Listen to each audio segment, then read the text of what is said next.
is time to talk some Bears Thanksgiving Day football. What is going on, y'all? Fox Sports Talk back at it with another video talking, of course, some NFL. Here to talk, of course, as previously mentioned, about the Chicago Bears and their matchup on Thanksgiving Day versus the Detroit Lions. So if you're new to the channel, welcome. Make sure to go ahead and subscribe, guys. It helps me out a lot. When you support the channel, I do post a lot of content on this channel, NFL and specifically Bears, so you're going to want to stay subscribed. So go ahead and do so and hit the bell icon to be notified every time I drop a new video, which I do so every single week. So with that being said, I'm here to break down the Thanksgiving Day game between the Bears and the Lions. So we're going to be talking about the preview of the game, matchups, keys, and essentially who I predict to win this game and give you guys a score prediction at the very end. So I don't want to wait any longer. Let's get started. Now let's start like I always do with a few numbers. We'll talk about the Vegas spread and of course the over-under. The spread is at -4.5 in favor of the Bears, even though they are on the road, okay? Because this game is in Detroit, like I mentioned. And the over-under is at 38, so very low, but again, should not be surprising. The Bears have been, in very low spreads all year long because, of course, this offense just does not put up a lot of points. So with that being said, 4.5 point spread. That is actually more than I expected. I thought it would be a 3-point spread, 3.5 maybe. So Vegas is giving the Bears a lot of respect, but I think it's more so because of the lack of Detroit faith that Vegas is showing. And why I say that is because there's a lot of injuries that we have to address here, okay? So before I even get in my analysis, we have to talk about the major injuries in this game because there are a lot and they are very impactful, okay? First and foremost, Matt Stafford is still out for this game for the Detroit Lions, of course, so they have been starting Jeff Driscoll, who the Bears did play and did beat in the first game versus the Lions. But Jeff Driscoll might be out as well. He is questionable with a hamstring injury. So if Jeff Driscoll is out, that means the next man up is David Blau. Okay, I don't even know if I'm saying his name right. He is the next quarterback up. So the Lions would be on their third string quarterback. And I think the emergency quarterback, literally, if the third stringer gets hurt, is their backup tight end, Logan Thomas. Okay, so it is slim pickings right now in Detroit. Things are not looking good. We already know Kerryon Johnson, their starting running backs, been out. He was put on IR. They're starting Bo Scarborough as their running back, and they've got a committee pretty much. So the Lions are very compromised due to injury, and the Bears as well. The Bears, not as much, but Taylor Gabriel is going to be out this week, I believe, with a concussion, and their starting tight end, Ben Braunecker, now, because the starting tight end and Trey Burton's been out, and he's been placed on IR. Then the backup, Adam Shaheen's just been awful. And then now the third string tight end, Ben Braunecker, he's also out with a head injury. So ton of injury news.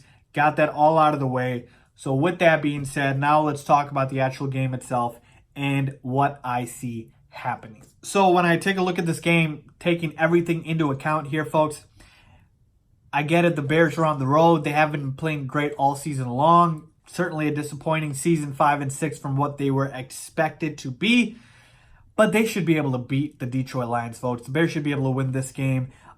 Look, we're talking about a team that could potentially be on their third string quarterback. Okay, Jeff Driscoll, he still was able to actually move the ball against the Bears. He did do decent, but at the same time, he's a backup quarterback for a reason.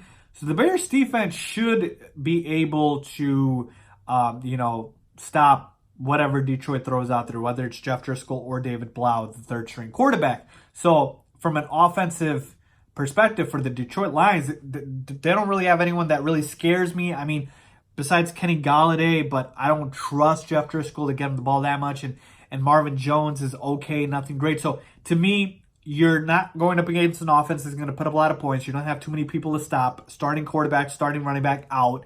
We've beaten this team before. So it's just going to be a repeat, really. The only difference is it's in Detroit, and that should be better because of the fact that it's a dome environment. So weather shouldn't play a factor. So I believe the Bears are in a good spot here with Mitch I think, having another great game. Okay, Mitch Trubisky plays his best games against Detroit. I think some of his best games of his career have been against Detroit. His best game this season was against Detroit, and his best game last year, I believe, was against the Lions. So Mitch Trubisky loves playing the Lions. I expect Mitch to come out here and play well. And I know the last 2 weeks, folks have seen the numbers and hasn't really been impressive like last week. 1 touchdown, 2 interceptions. The week before, a touchdown, I believe, and an interception. But he's been playing pretty solid. Mitch Trubisky's been playing pretty solid the last 2 weeks. I expect it to continue here. Like I said, nobody on this Detroit Lions defense really scares me. Mitch should be able to do what he wants against this Lions team. And David Montgomery should be able to run the ball effectively against this Lions defense, which is porous against the run as well. So offensively, the Lions aren't good. Defensively, they aren't good either. So again, the Bears are at a clear advantage here. Allen Robinson could be shadowed by Darius Slay, but that's about it. But Anthony Miller has a huge opportunity to step up now with Taylor Gabriel out. Hopefully we see Javon Wims step into a full-time role with Taylor Gabriel out now. I love seeing him, so hopefully he'll get some opportunity. But the Bears should have more than enough to win in this game, folks. I mean, I wish there was more I could tell you in terms of the key matchups and whatnot, but straight up, the Bears are just a more talented team. The only disadvantage, which really isn't one to me, is the fact that they're in Detroit, but that to me should be a neutral at best because of the fact that it's a dome environment. So to me, the Bears should be able to win this game. Going up against a Detroit Lions team, which is very good right now, folks. They lost to the freaking Redskins, okay? What else do you need me to say, okay? The Redskins are awful and the Lions couldn't beat them. So to me, I'm picking the Bears to win this game. They should be able to win this game. They've just got more talent, and they're just a better team flat out, straight up. Give me the Bears to win this game. 24-14. Yes, I do believe the Bears will be able to put up a little more points. I wanted to say 30, but they have not scored 30 in God knows how long, so it feels like it's not going to happen. But I expect Mitch to play very well. I expect Allen Robinson, Anthony Miller, and David Montgomery to have a good game, and I expect the Bears defense to be solid as well. So there you have it, folks. My preview for the Bears versus the Lions. Now, again, this would have been a completely different game if Matt Stafford's healthy, if Kerryon Johnson's healthy. So, again, it's a compromise, but it is what it is. I'm still going to be watching. Of course, you're still going to be watching. It's Thanksgiving Day, guys. Enjoy it. Hope you guys have fun with your family. Make sure you guys obviously tune in after the game for my recap as well. But there you have it, folks. If you guys agree or disagree, let me know down below. I am picking the Bears to win this game on Thanksgiving and hopefully move on to 6-6 on the year.